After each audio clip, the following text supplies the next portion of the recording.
The grand assembly hall stretched so far that its walls disappeared into shadow. Daehyun stood near the entrance, trying not to feel small. Around him, representatives from across the galaxy filled the massive space. Some had scales that shimmered like oil on water. Others floated in containment fields, their bodies made of pure energy. A few towered 3 times his height, their multiple limbs gesturing as they spoke in languages his translator struggled to process. Daehyun was human. He was also the youngest diplomat Earth had ever sent to the Galactic Council. At 28 years old, he carried the hopes of his entire species on his shoulders. The weight felt crushing. "Stay close," Jiwoo whispered beside him. She was his security officer, but more importantly, she was his friend. Her eyes constantly scanned the crowd, looking for threats. Old habits from her military days never died. "I'm fine," Daehyun said, though his hands were sweating. "You're nervous," Jiwoo corrected. "That's different from fine." Before he could respond, a chime rang through the hall. The sound was beautiful and terrible at once, vibrating in frequencies that made his teeth ache. Every representative moved toward their assigned seats. The Millennial Summit was about to begin. Humanity had joined the Galactic Council 50 years ago. 50 years sounded like a long time to Daehyun. To the other species present, it was barely a moment. Some of them lived for thousands of years. They remembered when humans were still figuring out fire. The human section was near the back. Daehyun took his seat, Jiwoo standing behind him like a statue. Across the hall, he could see the crystalline form of Venthora, the Luxarian ambassador. Her body was made of living crystal that reflected light in rainbow patterns. She was beautiful. She was also the most vocal critic of humanity's inclusion in the council. The summit began with formal greetings. Each species announced themselves according to ancient tradition. When Daehyun's turn came, his voice felt small in the vast space. "Humanity greets the council," he said simply. A ripple of what might have been laughter passed through the hall. Daehyun's face burned, but he kept his expression neutral. The real business started an hour later. The council had gathered to discuss a growing threat. The Vril Empire had been expanding aggressively, conquering border worlds and enslaving their populations. 3 systems had fallen in the past year alone. Something needed to be done. "We must respond with force," declared a Bruthan war admiral. His name was Cromac, and he was a legend. 6 arms, deep red scales, and scars that told stories of 47 military campaigns. When he spoke, people listened. The Vril understand only strength. "We give them strength or we give them our worlds." Other voices joined the discussion. Some agreed with Cromac. Others argued for diplomacy. A few suggested retreating and fortifying their own territories. The debate raged for hours. Daehyun listened carefully. He studied the tactical reports, analyzed the data, and saw something others had missed. When there was finally a pause in the arguments, he stood. "Humanity wishes to speak," he said. The hall grew quiet, not the respectful silence of attention, but the awkward quiet of surprise. "We have studied the Vril expansion pattern," Daehyun continued, his voice stronger now. "We believe we can help. Earth has experience with this type of warfare. We volunteer our forces to assist in the defense." For a moment, nothing happened. Then Venthora's crystalline form brightened and her voice rang out like breaking glass. "Help?" she said. "Humanity wishes to help? Look at yourself, diplomat. Your species has no natural weapons. No claws, no venom, no armor plating. You are soft and weak. You live barely a century. What could you possibly offer against an empire that has conquered 40 worlds?" Other voices joined hers. Not all of them, but enough. They spoke of humanity's physical limitations. Their slow reflexes compared to species evolved for hunting. Their fragile bodies that broke so easily. Their simple technology that lagged centuries behind the galactic standard. "You are prey animals," Venthora concluded, "playing at politics in a predator's galaxy. We appreciate the gesture, but humanity should leave warfare to species designed for it." Daehyun sat down. His face burned with shame. Jiwoo's hand touched his shoulder briefly, a gesture of support, but it didn't help much. The summit continued, but Daehyun barely heard it. The words of dismissal echoed in his mind. Prey animals, soft and weak. He had prepared for this meeting for months. He had studied every tactical report, learned every diplomatic protocol. None of it mattered. The galaxy saw humans as children, harmless, irrelevant. When the session finally ended, Daehyun stood quickly. He wanted to leave, to hide in his quarters and pretend this day had never happened. But as he turned toward the exit, a massive shadow fell across him. Cromac stood there. Up close, the Bruthan War Admiral was even more impressive. His 6 arms were thick with muscle and old scars. His red scales had been darkened by age and battle. 2 of his arms were cybernetic, gleaming metal replacing flesh lost in some ancient conflict. His eyes were yellow and sharp, studying Daehyun with an intensity that made the young diplomat want to step back. "Walk with me," Cromac said. It wasn't a request. Jiwoo moved forward, but Daehyun shook his head. "It's okay," he told her. To the Admiral, he said, "Where are we going?" "Somewhere private," Cromac replied. "There is something you need to hear, a story. About your people." Confusion replaced shame on Daehyun's face. "What kind of story?" Cromac began walking, and Daehyun followed. Jiwoo came too, her hand never far from her weapon. They left the Grand Assembly Hall and entered a maze of corridors. The station that hosted the council was ancient, built by species long extinct. Its passages twisted and turned in ways that made no sense to human eyes. Finally, Cromac stopped at a small chamber. The door opened at his touch, revealing a simple room with a window overlooking the stars. The Admiral entered and gestured for them to follow. Once inside, the door closed, sealing them in privacy. "Sit," Cromac said, pointing to chairs clearly not designed for human bodies. Daehyun sat anyway, perching awkwardly on the edge. Jiwoo remained standing. "You were humiliated today," Cromac began. "Benthora spoke for many when she dismissed your offer. They see humanity as weak, soft, helpless. They're not wrong," Daehyun said bitterly. "We can't compete physically with most galactic species. We're slow, fragile." "They're completely wrong," Cromac interrupted. His voice was hard as stone. "I know this because 12 years ago humans saved my life. More than that, they taught me what true strength means." Daehyun blinked. "I don't understand." "No," Cromac agreed. "You don't, but you will." He settled into a chair built for his massive frame. "Let me tell you about the Battle of Frozen Hell. Let me tell you about a place called Vorskad 7 and about the humans who fought there. Let me tell you why the galaxy should fear your species, not mock it." The Admiral's eyes grew distant, remembering. "It started with a trap," he said. "The Vril trapped us on an ice world where nothing should be able to survive." Cromac's voice grew quiet as he remembered. Daehyun leaned forward, listening. Even Jiwoo seemed focused on the story. Vorskad 7 was supposed to be uninhabited, the Admiral said, a frozen rock on the edge of explored space. Intelligence said the Vril had a supply depot there. Nothing major. My unit was sent to destroy it. Easy mission. Quick in, quick out. The Admiral's cybernetic arms whirred softly as he gestured. We were wrong. The Vril knew we were coming. They let us land. Then they destroyed our ships. All of them. Suddenly, 500 soldiers from 6 different species were trapped on a planet where the temperature never rose above negative 180 degrees. Daehyun tried to imagine cold that extreme. His mind couldn't quite grasp it. Our equipment started failing immediately, Cromac continued. Environmental suits lost power. Heating units froze solid. My species, the Bruthans, we evolved on a hot world. Our biology needs heat. Within hours, soldiers were dying, just freezing inside their armor, unable to move, unable to breathe. I watched warriors who had survived dozens of battles turn into statues of ice. The Admiral's yellow eyes focused on Daehyun. The Vril didn't even need to attack us. They just waited. Waited for the cold to do their work. And it was working.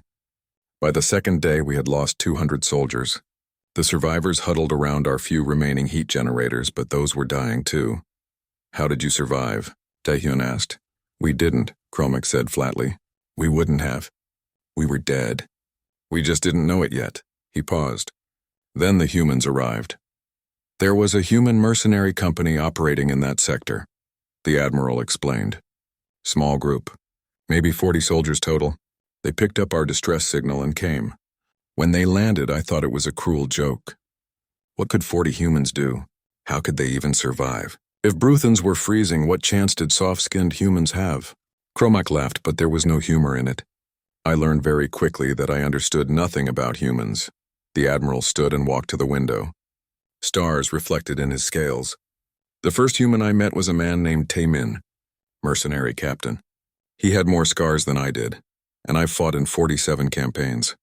He walked off his ship wearing armor that looked ancient by galactic standards. No environmental shielding. No thermal regulation systems. Just layers of thick fabric and metal plates. He came straight to me. I was the ranking officer among the survivors. I told him the situation was hopeless. Told him to leave while he could. He looked at me with these dark eyes and said, "We don't leave people behind. It's not what we do." Dae-hyun felt something stir in his chest. Pride, maybe?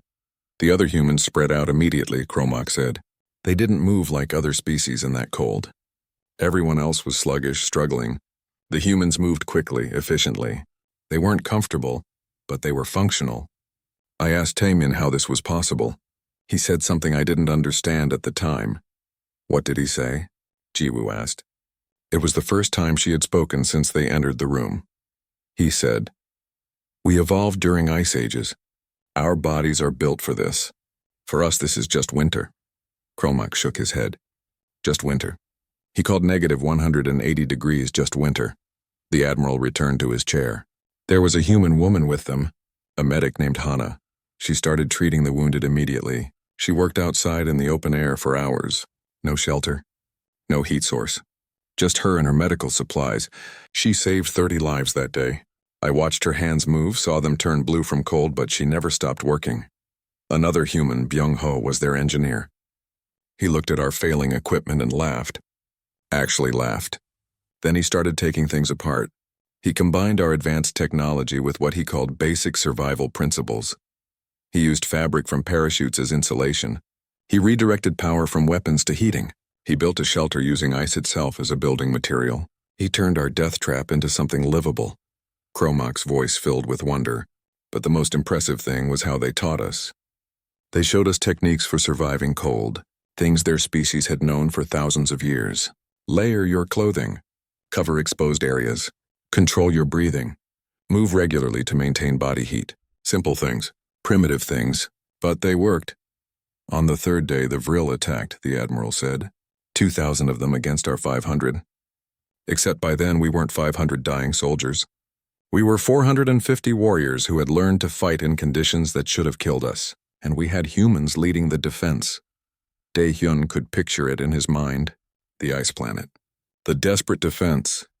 Taemin's strategy was beautiful, Cromac said. He used the cold as a weapon.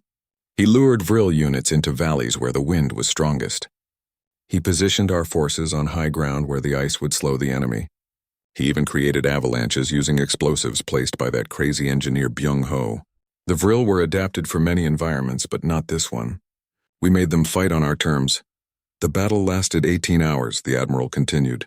I fought beside Taemin for most of it. I watched him move through the ice and wind like it was nothing. He carried a simple projectile weapon. No energy shields. No plasma cannons. Just bullets and determination. And he smiled. Even when the situation looked hopeless, even when Vril surrounded us, he smiled. Why? Dae-hyun asked.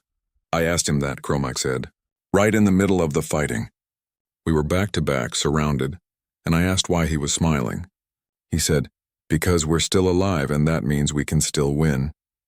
The Admiral's voice grew softer. We held them off. The Vril retreated when their casualties got too high. They didn't understand humans. They expected us to break. To run. Humans don't break. They don't run. They dig in and fight harder. After the battle, I sat with Taemin and the other humans. They shared their food with us. Military rations that tasted terrible but provided energy. Hana was treating wounded again, her hands still blue from the cold. Byung-ho was repairing equipment and singing. Actually singing in that frozen hell. I asked Taemin how humanity survived on their homeworld, Cromac said. He told me about Earth, about ice ages that lasted thousands of years, about humans hunting animals twice their size with nothing but sharp sticks and patience, about tribes crossing frozen continents with no technology at all, about people living in deserts and jungles and mountains that would kill most galactic species. He said humans are persistence hunters. That means they don't catch prey by being faster or stronger. They catch it by never stopping. By following for hours, days, weeks if necessary. By refusing to quit until their prey collapses from exhaustion. Cromac looked directly at Dae-hyun. That's what I learned on Vorskad 7. Humans aren't weak. You're the most dangerous prey animal in the galaxy because you're not really prey at all. You're predators who learn to hunt everything, including conditions that kill other species. The room was silent for a moment. Then Jiwoo spoke again. What happened to Taemin? To the others? We held that position for another week, Cromac said. Then reinforcements arrived. The humans left after that. They had other contracts, other battles. But I never forgot them. I couldn't. They changed how I saw the universe. That's not the whole story, though, the Admiral added. That was just the first time I fought beside humans. There were others. Each time I learned something new about your species. Each time I became more convinced that the galaxy doesn't understand what humanity really is. Daehyun felt different than he had an hour ago. The shame from the council meeting was still there, but something else had joined it. A sense of identity, of belonging to something larger than himself. Why are you telling me this? He asked Cromac. Because you need to know, the Admiral replied. You need to understand that Venathora is wrong. The Council is wrong. They see your soft skin and small size and assume weakness. They don't see what's underneath. They don't see the species that survived ice ages and built civilizations in places where nothing should live. They don't see the persistence hunters who never stop, never quit, never break. Cromac stood. The story isn't finished. There's more you need to hear. But for now, remember this. When they mock humanity, they mock the only species that went from caves to starships in 12,000 years. They mock survivors of a death world who conquered their planet before reaching for the stars. They mock the most stubborn, relentless, creative species in the galaxy. And that, the Admiral finished, is a very dangerous thing to do. The next day, the council met again. Daehyun sat in the human section, but he felt different. He carried Cromac's story like armor against the dismissive looks of other delegates. When Venthora spoke about humanity's limitations, he didn't flinch. He simply waited. After the session ended, Cromac found him again. This time they met in a garden section of the station. Plants from dozens of worlds grew under artificial sunlight. The air smelled of things Daehyun couldn't name. You carry yourself differently today, the Admiral observed. You gave me something yesterday, Daehyun replied. A reminder of what humans are capable of. Good, Cromac said. You'll need that strength for what I'm about to tell you next. They walked along a path between flowering plants that shimmered with bioluminescence. Jiwoo followed at a respectful distance, giving them space to talk. After Vorskad 7, I thought I understood humans, Cromac began. I was wrong. I didn't understand. Not really. Not until Kelvin Station. The Admiral paused beside a fountain. The water fell in patterns that defied gravity, pulled by forces Daehyun didn't understand. 6 months after the frozen world, the Vril attacked again. This time they trapped a combined fleet at an asteroid fortress called Kelvin Station. My unit was there. So were the human mercenaries, including Taemin's company. The Vril surrounded the station and began a siege, Cromac said. They didn't attack directly. They didn't need to. They just waited. They blocked all supply routes. No food coming in. No reinforcements, nothing. They knew we would starve before they had to risk their soldiers. Daehyun could see where this was going. How long did the siege last? 73 days, Cromac replied. 73 days of slowly starving to death. The Admiral sat on a bench carved from stone. The station had supplies for maybe 40 days with normal rationing. Different species have different nutritional needs. The Luxarians need specific minerals.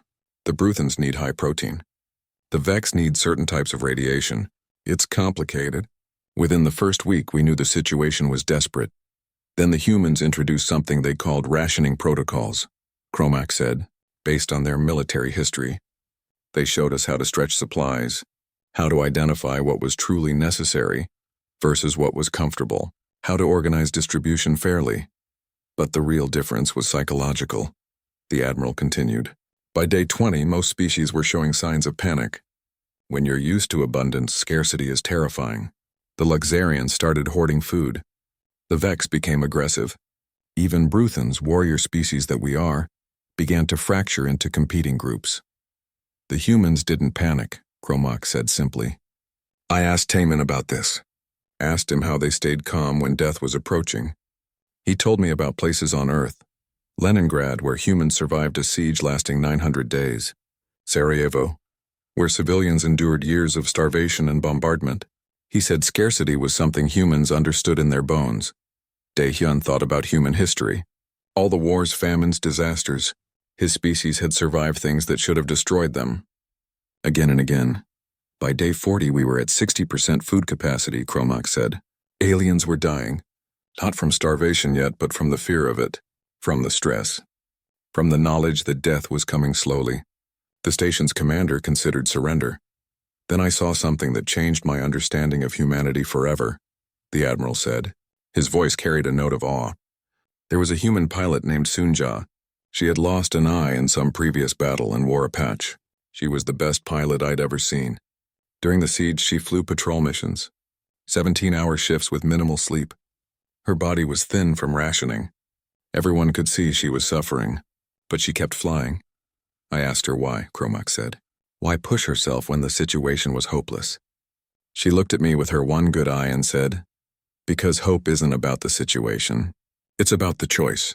I choose to hope. I choose to fight. The alternative is giving up, and I'm not built for that. The Admiral stood and resumed walking. The human commander was a man named Yang Sik. Tactical genius, he organized the defense, managed resources, kept morale from completely collapsing, but what struck me most was how he talked about the siege. He compared it to human history, Cromack explained. He said humans are persistence hunters. That doesn't just mean hunting animals. It means outlasting everything. Outlasting winter, outlasting drought, outlasting enemies who have every advantage. He said patience was humanity's greatest weapon. On day 50, things got worse, the Admiral continued. We were down to 30% supplies. Species were dying daily now. Real starvation had set in. I had lost 2 of my soldiers. Good warriors. They just faded away, and the Vril waited outside knowing they had won. That's when I noticed something strange, Cromack said. The humans were suffering as much as anyone. Maybe more. They're smaller than most species. Less body mass to sustain them. But they were sharing their rations. Giving food to other species. I confronted Taman about this. Told him his people would die if they kept giving away their supplies. The Admiral's voice softened. He said, we've decided that dying together is better than surviving alone. If we make it, we all make it. That's the deal. I didn't understand. It seemed illogical. But then I realized that was the point. Logic said we were all dead. Humans don't operate purely on logic. They operate on something else. Something I didn't have a word for. What word? Daehyun asked quietly. Hope, Cromack replied. Stubborn, illogical, beautiful hope. The kind that says even when everything is lost, you keep fighting anyway. On day 60, a young human soldier named Suho volunteered for a suicide mission, the Admiral said. The plan was to sneak through Vril lines and sabotage their supply depot. The chance of success was maybe 5%. The chance of survival was 0. Suho was 20 years old, barely an adult even by human standards. I tried to stop him, Cromack said. Told him sacrifice wasn't necessary. He smiled at me. Actually smiled. He said, my grandfather stormed a beach in a war when the odds were worse than this. My grandmother survived a famine that killed millions. I come from survivors. This is what we do. Did he succeed? Jiwoo asked. She had moved closer to hear the story. Yes, Cromack said. He destroyed the depot and somehow made it back alive. The mission bought us another week of time. But more than that, it showed every species in that station what humans were made of. After that, people stopped hoarding. Stopped fighting among themselves. They started acting like the humans, choosing hope over despair. But the most important moment came on day 68, the Admiral said. I was in a common area trying to rest. Trying not to think about dying. Then I heard singing. Actual singing. I followed the sound and found a group of humans in a corner. They were emaciated, clearly suffering, and they were singing songs from their home world. I asked Hana, the medic, why they were singing, Cromack said. She looked at me and said, it's what we do. When things are darkest, we make light. We tell jokes. We sing. We create art. We hold on to what makes us human. Because the moment we stop doing that, we're already dead. The Admiral stopped walking and turned to face Daehyun directly. That's when I truly understood. Humans don't survive because of physical strength. You survive because you refuse to let circumstances define you. You create meaning in meaningless situations. You find light in absolute darkness. That's not weakness. That's the most powerful survival trait in the galaxy. What happened after day 73? Daehyun asked. Reinforcements arrived, Cromack said. A fleet broke through Vril lines and lifted the siege. We had lost 40% of our forces. But we survived. And I learned something that day that I've never forgotten. What did you learn? Daehyun pressed. I learned that humans are more dangerous when they're suffering than when they're strong, Cromac replied. Because suffering doesn't break you. It sharpens you. It reveals what you're really made of. And what humans are made of is pure, concentrated will to survive. But that still wasn't the end of my education, the Admiral added. There was one more incident. One more time humans showed me what they truly are. And that story is the most important one. The one that made me understand why the galaxy should be very careful about making enemies of your species. Daehyun leaned forward. Tell me. Cromac looked up at the artificial sky above the garden. Tomorrow, he said.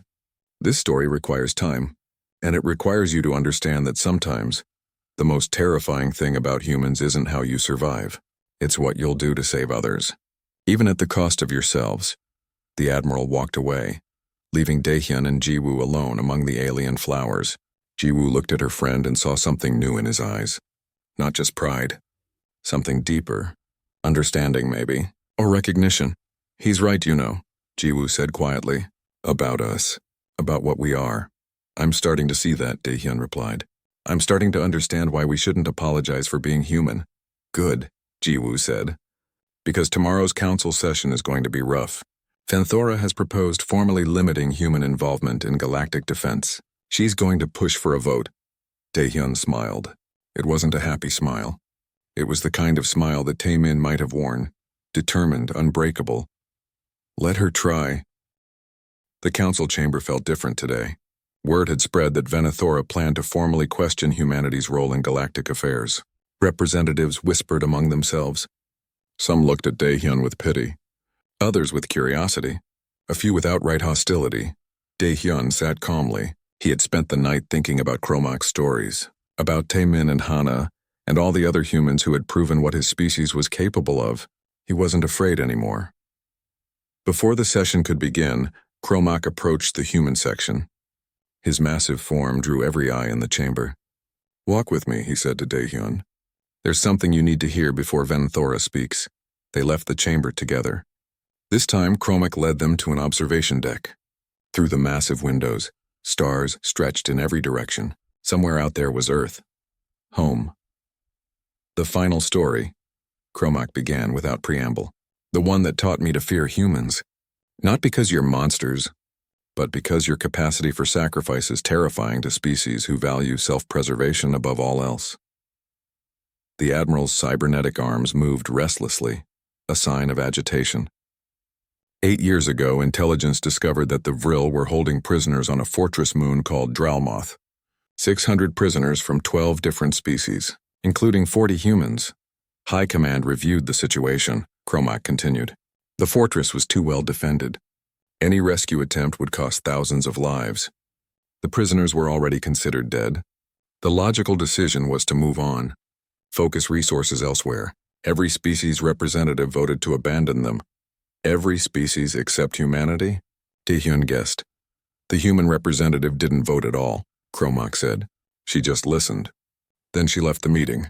At the time, I thought maybe humans had finally learned to make hard choices, to accept losses and move forward.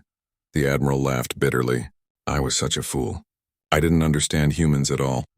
That night, Taemin came to my quarters, Cromac said. He asked if I would walk with him. We ended up in the docking bay where his company kept their ships. The entire human mercenary force was there, all 200 of them. They were loading equipment, checking weapons, preparing for deployment. I asked Taemin what he was doing, the Admiral continued. He looked at me and said 3 words that changed everything. He said, "We're going back." Daehyun felt his heartbeat faster. I told him it was suicide, Cromac said.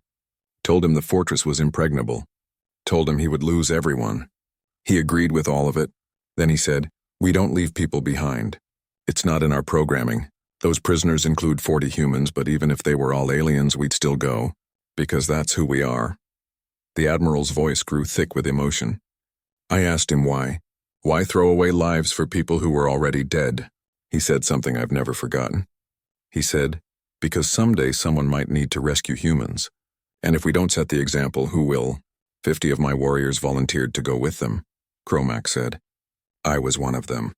Not because I thought we would succeed, but because I couldn't let humans face death alone while Bruthen sat in safety. It would have dishonored everything my species claimed to be.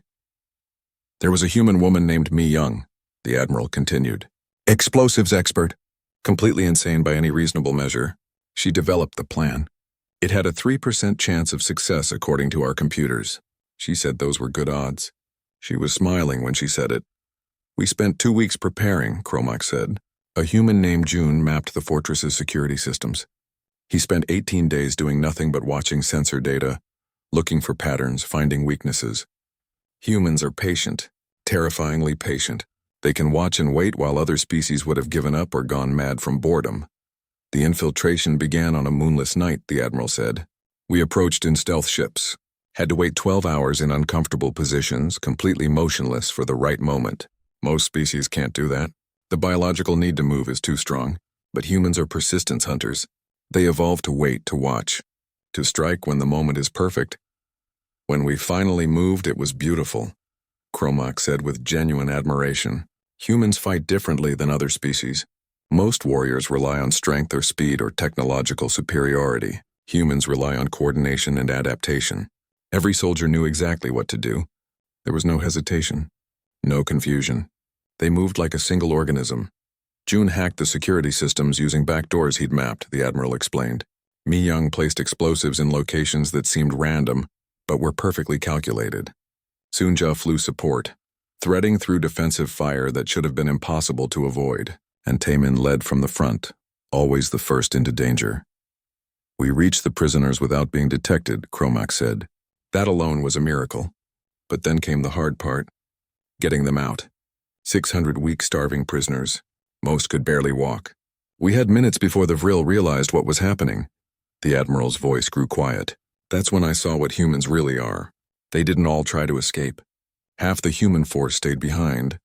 Volunteers. They created a defensive line to buy time for the prisoners to evacuate. Taemin was among those who stayed. Daehyun felt tears in his eyes. He didn't try to hide them. The extraction was chaos, Cromack said. Vril warriors poured into the area. We lost people. Good warriors. Good humans. But the prisoners kept moving. Humans physically carried aliens who couldn't walk. They shared their limited air supplies. They gave up their own chances of survival to save others. I was leading a group of prisoners toward the ships when an explosion knocked me down, the Admiral said. Shrapnel from a Vril weapon. It destroyed 2 of my original arms. Would have killed me if Soonja hadn't appeared out of nowhere. She dragged me to cover, killed 3 Vril warriors with precise shots, then flew me out in a ship barely holding together. I asked her why she saved me, Cromack said. She said, because you came with us. That makes you pack. We don't abandon pack. That's the word she used. Pack. Like I was part of her family. The Admiral walked to the window and pressed one massive hand against the glass. Taemin held the line for 17 minutes, him and 37 other humans, against hundreds of Vril. They gave the prisoners time to escape, but the cost was everything. Did he survive? Jiwoo asked softly. No, Cromack said. He died holding a door, holding it physically with his own body, while the last prisoners ran past. His final words were to me, transmitted over comms. He said, tell them. Tell them we were here. Silence filled the observation deck. Daehyun couldn't speak, couldn't process what he was hearing.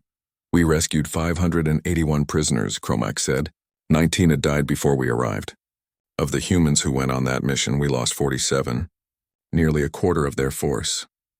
But they saved 541 aliens who would have died in that fortress. The galaxy barely noticed, the Admiral said bitterly. It was classified. Kept quiet. High Command didn't want to admit that humans had succeeded where official strategy had declared success impossible. But I noticed. My warriors noticed. And we told the story, quietly, carefully, to people who would listen. Cromack turned from the window to face Daehyun. I learned 3 things that day, he said. First, humans feel fear just like every other species. You're not brave because you don't feel fear. You're brave because you act despite it. Second, you bond across species lines like no other race in the galaxy.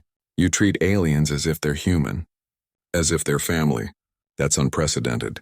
And third, Daehyun managed to ask. Third, Cromack said slowly, humans will burn down empires to save a single friend. You will sacrifice everything for people you barely know. You will walk into certain death if it means others might live. That's not weakness.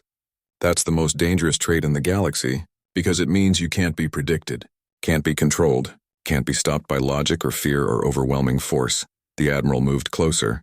Do you understand now? Do you see why I don't dismiss humanity? I've watched your species do impossible things. I've seen you survive conditions that kill others. I've seen you endure suffering that breaks spirits. And I've seen you sacrifice yourselves for strangers. The galaxy doesn't fear humans because they don't understand what you are, but they should. They absolutely should. After the rescue, I kept 2 of Taman's dog tags, Cromac said. He reached into a pouch and pulled out 2 small metal pieces on a chain. Human military identification. I carry these to remind me that the weakest-looking species in the galaxy might be the strongest, to remind me never to underestimate humans again. Daehyun reached out and gently touched the dog tags. They were worn smooth. Cromac had carried them for 8 years. Today, Venathora will try to limit human involvement in galactic affairs, the Admiral said. She will speak of your physical limitations, your short lifespans, your lack of natural weapons, and I will tell the Council this story. I will tell them about Taimin and Hana and Suho and all the others. I will tell them what happens when you dismiss humans. When you mistake kindness for weakness, will they listen? Jiwoo asked. Some will, Cromac replied. Some won't, but they'll hear the truth. And the truth is this: humanity chose to be the galaxy's friend. The council chamber was packed. Every representative had heard that something important was about to happen. Venthora stood at the speaker's platform, her crystalline form glowing with confidence. She began her address with formal greetings, then moved to her main point. The matter before us today is simple, she said. Humanity's inclusion in galactic military affairs. I propose we formally recognize that humans, while valued members of our council, are not suited for warfare. They lack the physical capabilities required. They lack the lifespan to gain proper experience. They lack the biological advantages that evolution has granted every other warrior species. Murmurs of agreement rippled through the chamber. Venthora continued. I propose humans be restricted to diplomatic and research roles. For their own protection, for the good of the galaxy. We cannot afford to waste resources protecting a species that cannot protect itself. Daehyun sat very still. He felt Jiwoo's presence behind him like an anchor. Around them, other human delegates looked angry, hurt, resigned. But Daehyun felt none of those things. He felt ready. Venthora called for a vote. Before it could begin, a massive figure stood. Cromac's 6 arms spread wide, demanding attention. I invoke the right of testimony, he said. His voice carried across the vast chamber. Before any vote, the council must hear relevant information. I have information that is very relevant. The council leader, an ancient being of pure thought, acknowledged the request. Speak, War Admiral Cromac. The council will listen. Cromac descended from his section and walked to the center of the chamber. Every eye followed him. I have fought in 47 campaigns, he began.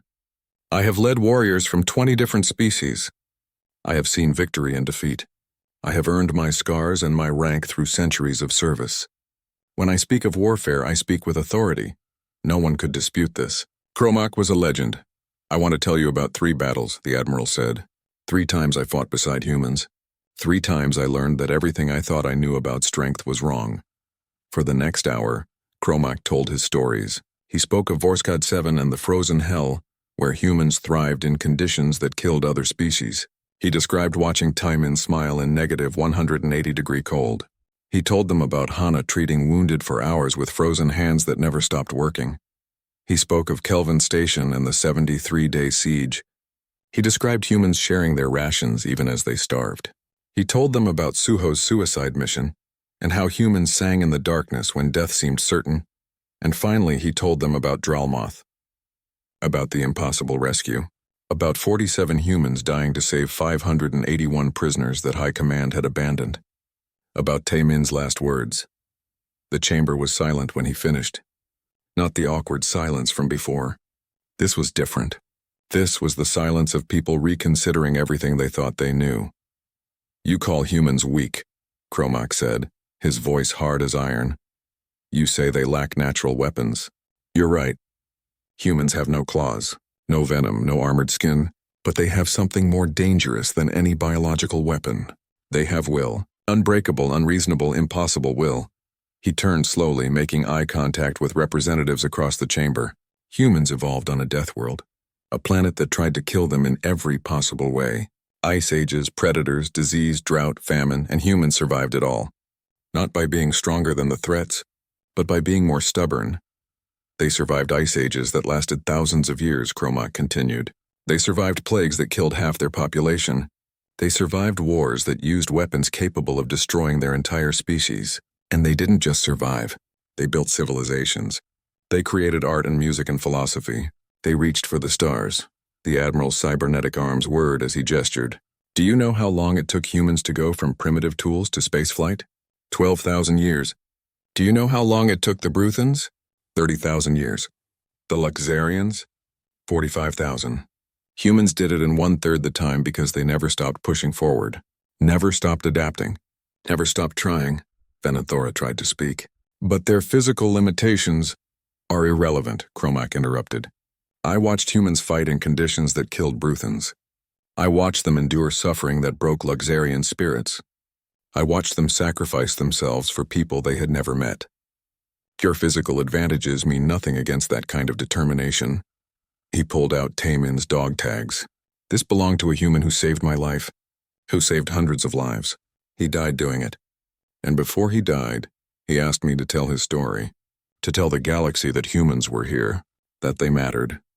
I carry this as a reminder that the strongest warrior isn't always the biggest or the fastest or the one with the most weapons. Cromac's voice grew quieter, but somehow more powerful. I want you to think about something. Humans have been in space for barely 2 centuries. They've been part of this council for 50 years. In that time, they've fought beside us, bled beside us, died beside us. They've never asked for special treatment, never demanded respect. They just kept proving themselves over and over. And how have we responded? The Admiral asked. With mockery, with dismissal, with proposals to limit their involvement, because we're uncomfortable with the truth that humans are better at warfare than species who have been doing it for millennia. Better because they understand something we've forgotten. That war isn't about superior biology, it's about superior spirit.